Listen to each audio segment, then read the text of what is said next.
Hello दोस्तों, नमस्कार। Stock market से यूट्यूब चैनल में आपका स्वागत है। अभी हम बात करने वाले हैं जेपी एसोसिएट्स लिमिटेड कंपनी की, क्योंकि इसके बारे में ये सुनने में आ रहा है कि जो ये कंपनी एनसीएलटी की प्रक्रिया से गुजरने वाली है उसमें सबसे बड़ा बीडर अडानी ग्रुप शामिल हो सकता है। इसके अलावा जो जेएसडब्ल्यू है ग्रुप, वो भी शामिल होता हुआ दिखाई दे सकता है। तो इसमें हम देखने की कोशिश करेंगे कि आखिर ये जो अडानी ग्रुप है और जो जेएसडब्ल्यू ग्रुप है वो इसमें शामिल होते हुए कौन सा इसका बिजनेस खरीदते हुए दिखाई देने वाले हैं और किस पे ये बीडर बनते हुए दिखाई देने वाले हैं। इसके अलावा ये जो कंपनी है इसने अपने जो 31 क्रेडिटर्स की जो लिस्ट है वो जारी करते हुए दिखाई दी है। तो इसमें हम देखने की ये भी कोशिश करेंगे कि उस लिस्ट में कौन कौन शामिल होता हुआ दिखाई दिया है। और चूंकि आप जानते हैं इस कंपनी पे लगभग 52,000 करोड़ का टोटल डेप्ट होता हुआ दिखाई दिया है। तो ये जो डेप्ट है ये पूरा का पूरा लगभग 31 जो क्रेडिटर्स है वही देते हुए नजर आए हैं। और ये जो कंपनी है अब उसकी लिस्ट इन्वेस्टरों के सामने जारी करते हुए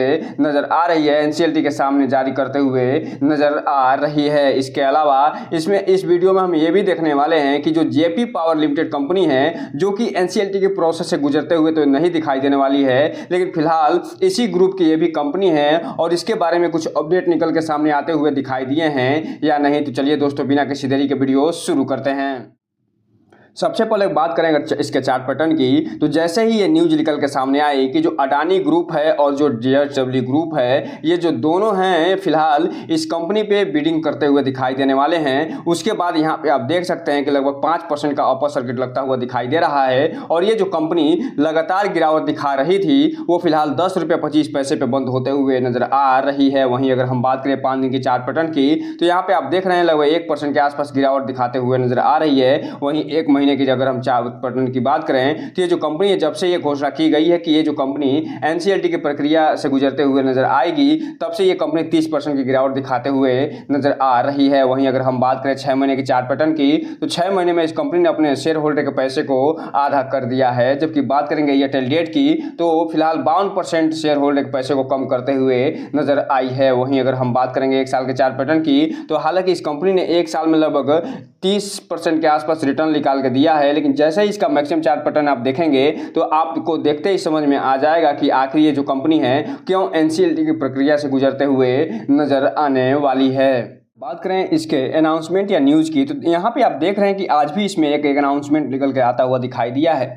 है। और ये जो अनाउंसमेंट निकल के सामने आया है वो फिलहाल इसका जो Q1 का जो रिजल्ट है उसकी तैयारी शुरू हो गई है। और यहाँ पे जो क्लोजर ट्रेडिंग विंडो के बारे में बताया जा रहा है, इसे भी हम इस वीडियो में डिटेल से देखने वाले हैं। और साथ ही साथ यहाँ पे आप देख रहे हैं कि जो क्रिएटर्स की जो लिस्ट है वो यहाँ पे जारी होते हुए दिखाई दे रही है 28 तारीख को और 25 तारीख को। इसे भी हम इस वीडियो में डिटेल से देखने वाले हैं। और जो क्रिएटर्स की जो कमेटी है जो उनकी मीटिंग भी होते हुए दिखाई दी है 25 तारीख को, तो उसे भी हम इसमें वीडियो में डिटेल से देखने वाले हैं।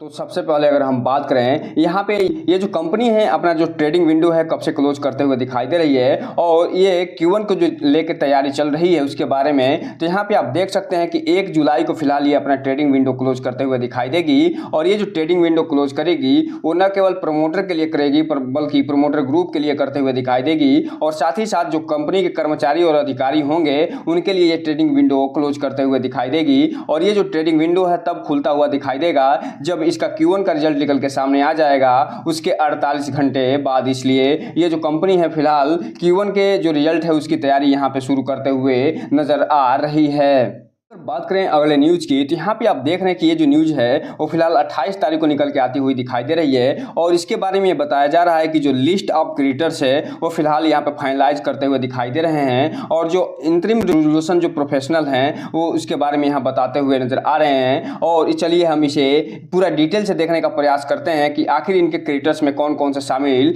होते हुए दिखाई दे रहे हैं, कौन कौन से बैंक, कौन कौन से छोटे छोटे बैंक या बड़े बड़े बैंक शामिल होते हुए देखने को मिल रहे हैं। तो फिलहाल यहाँ पे आप देख सकते हैं कि इस कंपनी ने जो ऋण दिया है उसमें सबसे बड़ा नाम निकल के जो सामने आता है वो स्टेट बैंक ऑफ इंडिया निकल के आता है। और इनको लगभग 1.5 खरब रुपए का ये कर्ज देते हुए दिखाई दिए हैं। इसके अलावा जो भारत के दिग्गज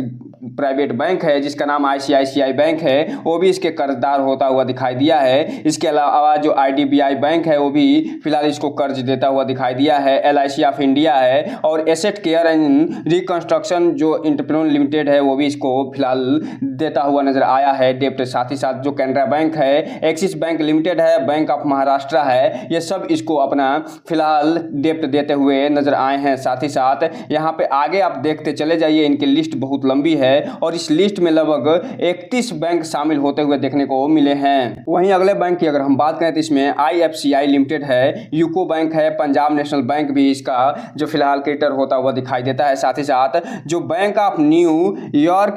जो मेलोन है वो भी इसको कर्ज देता हुआ दिखाई दिया है। साउथ इंडियन बैंक है, पंजाब एंड सिंध बैंक है, जम्मू एंड कश्मीर बैंक भी इससे अछूता नहीं है। और साथ ही साथ एसेट रिकंस्ट्रक्शन जो कंपनी लिमिटेड है और इसके अलावा जो export import bank of India है जिसे एग्जिम बैंक के नाम से जाना जाता है वो भी इसका क्रेडिटर होता हुआ दिखाई देता है। साथ ही साथ यहाँ पे आप देखिए कि बैंक ऑफ इंडिया भी इसका क्रेडिटर होता हुआ दिखाई देता है। इंडियन ओवरसीज बैंक है, स्मॉल इंडस्ट्री डेवलपमेंट जिसे सिडबी के नाम से जाना जाता है वो भी इसको कर्ज देता हुआ दिखाई दिया है। जो इंडियन बैंक है, स्टैंडर्ड चार्टर्ड बैंक है, बैंक ऑफ बड़ौदा है, bank of crore Vysya bank है, इंडसइंड बैंक है, यूनियन बैंक ऑफ इंडिया है, सेंट्रल बैंक है, सब के सब इसके कर्जदार होते हुए दिखने को मिल रहे हैं। इसके अलावा अभी हाल ही में जो एक बैंक डूबता हुआ दिखाई दिया था, हालांकि अब इसमें अच्छा खासा टर्न अराउंड आता हुआ दिखाई दिया है जिसका नाम यस बैंक है, यह भी इसको कर्ज देता हुआ नजर आ रहा है। साथ ही साथ जो DBS बैंक है और जो Alokesh under real estate project home buyers हैं वो भी इसके फिलहाल कर्ज देते हुए नजर आ रहे हैं। अब हम अगर बात कर लें इसके कर्ज की तो फिलहाल यहाँ पे आप देख सकते हैं कि इसको जो टोटल 31 बैंक ये कर्ज देते हुए दिखाई दिए हैं वो लगभग 52,000 करोड़ का कर्ज होता हुआ देखने को मिला है। और इसी कर्ज के आधार पे जो SBI है, जो ICICI बैंक है और जो IDBI है, इन्हीं तीनों के थ्रू जो NCLT में गए थे कि हमारा कर्ज ये कंपनी वापस करे, उसी के संदर्भ में फिलहाल इसमें NCLT की प्रक्रिया शुरू होते हुए दिखाई देने वाली है। बात करें जो 28 तारीख को क्रेडिटर्स की मीटिंग होते हुए दिखाई दी है उनकी, तो फिलहाल यहाँ पे देख रहे हैं 28 जून का डेट पड़ा हुआ है, लेकिन ये कौन सी मीटिंग हुई है और मीटिंग में क्या फैसला लिया गया है उसके बारे में फिलहाल ये कुछ भी बताते हुए नजर नहीं आ रहे हैं। अगर बात करें ये जो न्यूज निकल के सामने आई है अडानी ग्रुप और GSW जो फिलहाल इसके बीडर होने वाले हैं उसके संदर्भ में, तो यहाँ पे आप देख रहे हैं कि 27 जून का डेट पड़ा हुआ है और ये बताया जा रहा है कि जो JP एसोसिएट्स है बैंक करप्सी के थ्रू ये गुजरता हुआ दिखाई दिया है, उसमें अट्रैक्टिव टारगेट को लेकर एक्विजिशन के संदर्भ में इसे एक बहुत बड़ी न्यूज निकल के आती हुई दिखाई दे रही है। और इसमें यह बताया जा रहा है कि जो अडानी ग्रुप है और जो JSW ग्रुप है वो फिलहाल हो सकता है कि इसमें JP एसोसिएट्स के जो सीमेंट एसेट है उसको खरीदते हुए दिखाई दे जाएं। और इसी के संदर्भ में फिलहाल यहाँ पे बताया जा रहा है कि जो जयप्रकाश एसोसिएट्स है वो फिलहाल उसमें अडानी ग्रुप और जो JSW ग्रुप है वो फिलहाल इसके अपने सीमेंट बिजनेस को एक्सपेंड करने के लिए, इसके सीमेंट बिजनेस को फिलहाल एक्विजिशन करने के लिए हो सकता है कि जो ऐप कंपनी NCLT की प्रक्रिया से गुजरते हुए दिखाई दे रही है उसमें सबसे बड़ा फिलहाल बीडर बन के निकलते हुए सामने आ सकते हैं। हालांकि जो JP एसोसिएट्स का जो सीमेंट बिजनेस है उस पर फिलहाल डालमिया भारत जो कंपनी है वो भी इंगेज होते हुए देखने को मिल सकती है। हालांकि जो डालमिया के द्वारा ये फिलहाल इसके संदर्भ में जो बिडिंग की गई थी, एग्रीमेंट किया गया था, उसको जो JAL है यानी जयप्रकाश एसोसिएशन लिमिटेड बोर्ड था उसे फिलहाल सस्पेंड करता हुआ दिखाई दिया था। इसलिए जो न्यूमोरा सिक्योरिटीज है उन्होंने ये नोट किया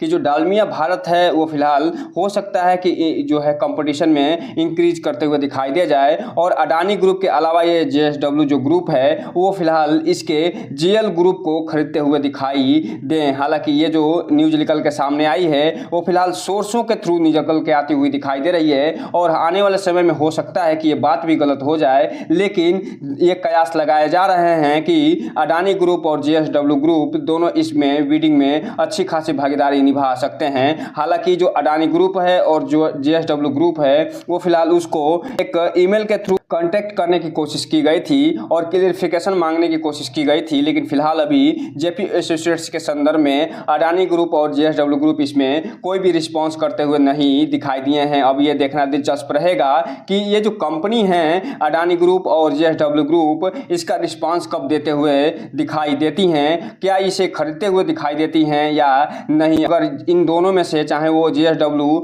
या फिर अडानी ग्रुप, इन दोनों में से कोई भी कंपनी अगर अच्छा खासा बिडिंग करते हुए दिखाई देंगी तो हो सकता है कि ये जो कंपनी है इसमें आगे और तेजी आती हुई दिखाई दे जाए, क्योंकि जो जेएसडब्ल्यू सीमेंट है और जो अंबुजा सीमेंट है और जो एसईसी सीमेंट है, जो कि अडानी ग्रुप की फिलहाल एक सब्सिडरी होते हुए दिखाई देती हैं, वो फिलहाल इसके सीमेंट ग्रुप पे अपना आंख गड़ा के बैठी हुई हैं। अब ये देखना दिलचस्प रहेगा कि ये दोनों कब प्रोसेस में आते हुए देखने को मिलती हैं। और इसके अलावा आगे ये बताया जा रहा है कि इस कंपनी पे लगभग 52,000 करोड़ का टोटल 31 बैंकों का फिलहाल कर्ज होता हुआ देखने को मिल रहा है और इसीलिए फिलहाल ये जो कंपनी है एनसीएलटी की प्रक्रिया से गुजरते हुए दिखाई देने वाली है। बात करें इसके 28 तारीख को हुए कारोबार की, तो फिलहाल यहाँ पे आप देख रहे हैं कि जब इसमें अपर सर्किट लगता हुआ दिखाई दिया था 5% का, तो इसमें टोटल जो क्वांटिटी ट्रेड हुई है 4,14,000 शेयरों की होते हुए दिखाई दे रही है और ये फिलहाल पूरा का पूरा इसमें डिलीवरी उठता हुआ दिखाई दे रहा है, जो ये बता रहा है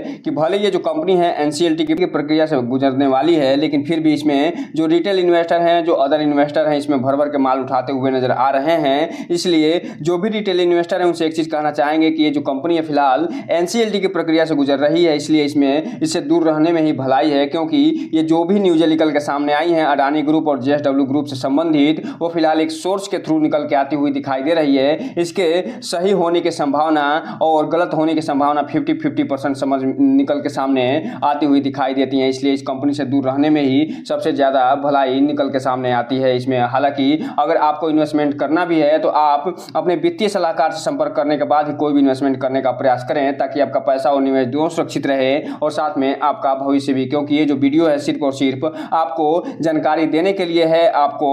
न्यूज संबंधी अपडेट देने के लिए बनाई जा रही है। अगर बात कर लें यहीं पे जयप्रकाश वेंचर लिमिटेड कंपनी की, तो चूंकि ये जो कंपनी है ये जेपी ग्रुप में ही की कंपनी है, लेकिन फिलहाल जो जेपी एसोसिएट लिमिटेड है उससे अलग होते हुए दिखाई देती है और इसमें कोई भी एनसीएलटी की प्रक्रिया होते हुए नहीं दिखाई देने वाली है, इसलिए इसमें नॉर्मल ट्रेडिंग होते हुए देखने को मिल रही है। और जब मार्केट बंद हुआ था 28 तारीख को, तो आधे % की गिरावट के साथ 19.5 रुपये पे बंद होते हुए दिखाई दी थी। अब हम अगर बात करें क्या इसमें कुछ न्यूज़ें निकल के सामने आती हुई दिखाई दी हैं या नहीं, तो फिलहाल यहाँ पे आप देख रहे हैं कि जो एक अनाउंसमेंट निकल के आता हुआ दिखाई दिया है 19 तारीख को, और ये इसके जो क्लोजर ट्रेडिंग विंडो है उससे संबंधित न्यूज आता हुआ दिखाई दिया है। अर्थात कहने का मतलब ये है कि ये फिलहाल अपने Q1 का जो रिजल्ट है उसकी तैयारी में जुट गई है और 1 जुलाई से अपना जो ट्रेडिंग विंडो है वो प्रमोटर ग्रुप और प्रमोटरों के लिए और साथ ही साथ जो कंपनी के कर्मचारी और अधिकारी के लिए बंद करते हुए दिखाई देगी। और ये तब तक बंद रहेगा जब तक का इसका Q1 का रिजल्ट ना आ जाए, और जैसे ही Q1 का रिजल्ट निकल के सामने आएगा उसके 48 घंटे के बाद फिलहाल ये ट्रेडिंग विंडो